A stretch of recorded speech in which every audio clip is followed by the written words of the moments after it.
5 surprising habits that are harming your health. Get ready to be inspired and take your health to a whole new level. So let's do a deep dive into these 5 surprising habits that are causing harm to your health. Are any of these really going to surprise you? Probably not, but when you actually start to think about the impact these things have on you, then I think that you're going to be surprised. Look, as a coach, I'm only interested in helping people go from where they are to where they want to be. And often people think, well, what do I need to start doing? I need to start exercising. I need to start eating better. Whoa, whoa, whoa, whoa, whoa, whoa, whoa, whoa, whoa, whoa. Stop first. Because I think in most cases, most of the time, it's what we need to stop doing first. So let's take a look. Let's look at the first thing that if you stop doing this or you did less of it, your life would transform. The first one is task switching, or some people might call this multitasking. Does multitasking work? No. Why? Because human beings are made in such a way that we only really have one processing system. Computers have now evolved that they have dual processing systems, so they can do multiple things at one time. But human beings, we can't do that. And I don't know whether you've ever heard someone go, I'm really good at multitasking. What does that mean? It often means they're doing 2 things and they're not doing either of those things as well as they possibly could. And I want to ask you right now, what is the most valuable thing that you own? Is one of the most valuable things that you own your attention? I mean, right now I'm probably competing for your attention because at any moment now you're probably going to go somewhere else. Will you see this video all the way through to the end? The odds are stacked against you because your attention is being sold to the highest bidder. That's what people want. They want to grab your attention and take you away. So not only do I believe your attention is the most valuable thing you own, but I also think your focus, what you're focusing on and who you actually want to become. So let me explain this to you. What I want you to do, we have a little competition here. Get out a little watch or a stopwatch or something. And I want you to see how quickly you can count from 1 to 10. Are you ready? Go. 1, 2, 3, 4, 5, 6, 7, 8, 9, 10. Whew, pretty good, right? Maybe just over a second, perhaps. How about counting from A to J? Ready? A, B, C, D, E, F, G, H, I, J. Probably something quite similar. Now, do both of those one after another. Ready? 3, 2, 1, go. 1, 2, 3, 4, 5, 6, 7, 8, 9, 10. A, B, C, D, E, F, G, H, I, J, K. So you can tell that it actually took longer to do both of them, like if I'd done both of them separately. So what is it about that? It's just the way the brain works. If you want to make it even more difficult, go 1A, 2B, C, 3. I mean, I can't even go any further than that. My brain is already hurting. It's so important for us to work on what is really important in our life and recognize that our attention can be so fragmented. If you're not aware of this, your brain will deteriorate and you'll find it harder to concentrate. So take some time to think about it. Take some time to become more aware of where your attention is going and how you switch from one thing to another. And the last thing I'm going to say on this is there is something known as attention residue. And we've seen this with so many of the people that we work with, that if you go from one thing and then you go to another thing, and then you go back to the original thing, there's a part of you that is still on the thing that you were doing before. And it can take a little bit of time to let go of where your attention was and put your attention on what is really important. And I would say what's really important is the person that you are choosing to become. So the second thing that is really harming your health is sitting. Who invented sitting? I often think about it and think, who invented the chair? Now, why did anyone invent the chair? Who knows? There's probably a reason for it. But how much time do you actually spend sitting down? How much time do you actually spend not moving? What is the human body actually designed to do? The human body is actually designed to move. Every single cell in our body is charged through movement. And when I was a personal trainer all these years ago, I used to have these very rich clients who used to come to see me. They'd drive in their expensive cars, get out of the car, go to the gym, do a bit of exercise, get back in their car, go home and sit down.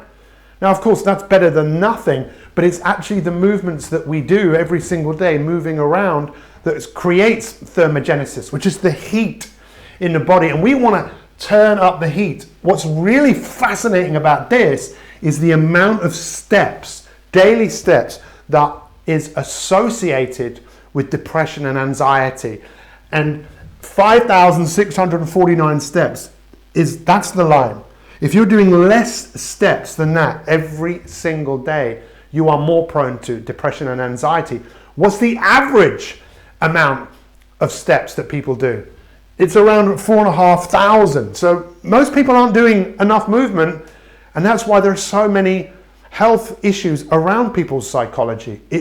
Now is the time to move. And the last thing I'm going to say about this, other studies show that if people who do exercise stop exercising, I remember one study that was done in the UK shows that 88% of people who stopped moving felt a dissatisfaction with life.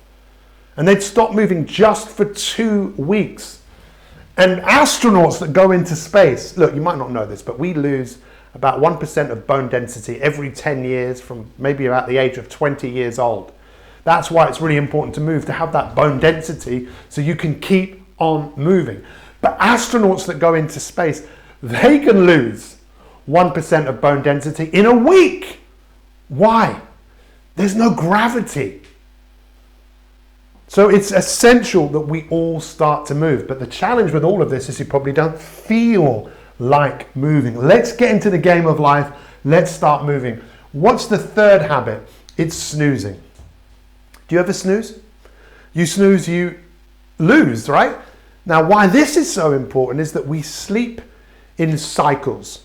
And those cycles can be anything between 60 and 90 minutes.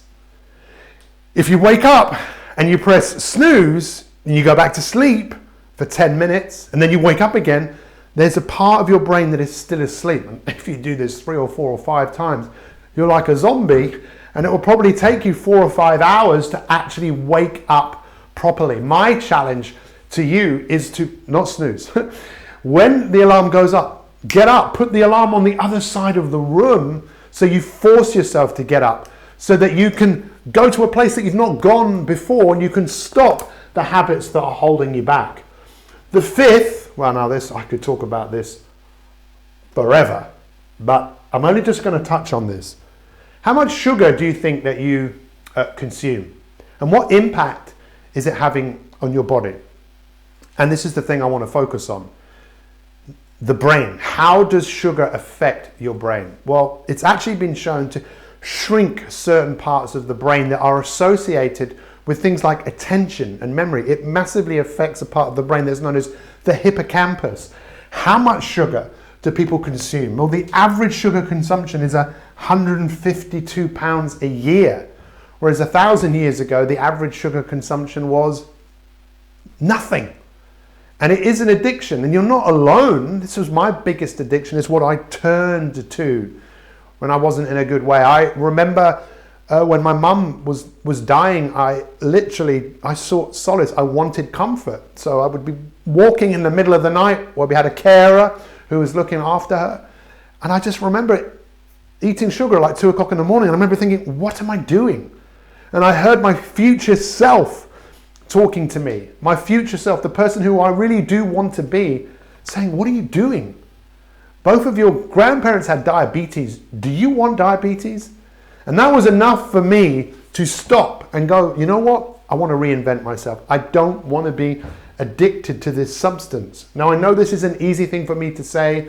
And if you're going to be the person that wants to cut sugar out of your diet, it might be a good idea to get some help from someone who maybe specializes in helping people do this, because it is actually quite addictive. And if you decide to stop it, you might feel that there's some form of withdrawal. You might have a headache. You might struggle with it. But it seems to be one of the most harmful things that we do, that when we stop doing it, often people start to feel a real sense of control and a sense of pride in their achievement. Look, and the last thing that I would love you to think about that could be seriously harming your well-being and your health is the narrative. is the story that you're telling yourself.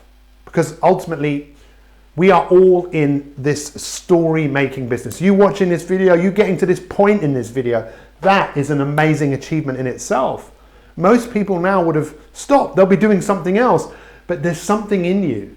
You have the ability to do what maybe other people don't have. But what I'd like you to do is think about the story that you're telling yourself. Because there is a voice, there is a story, and for most people, it's the same story that you were telling yourself yesterday and the day before and the day before. And what do you think keeps happening? If you keep telling yourself that story, you're going to keep living the same story out. I really encourage you to realize you don't have to be your story. Your story doesn't have to be your destiny. You can create a new story. And that is why we created the Stop One, Start One challenge. So you can go to a place that you've not gone before. Let me finish on this. What will be your greatest ever achievement? I think it will be who you choose to become. But it's really important that we first off start off with what we need to stop doing. Just stop. Push the stop button first, and then let's look at the specific things that you can do. And that's what the Stop One, Start One challenge is all about. It's helping you identify the person that you actually want to be. Who is that person? And let's go out and pursue that person. You'll see in the description, go check it out. See the app that we've created that goes hand in hand with this as you bring your best self to the world. Those are the 5 surprising habits that are harming your health. That's task switching, multitasking, sitting for excessive extended periods of time, snoozing and losing, sugar, and changing your story. Thank you so much for watching, and we'll see you next time.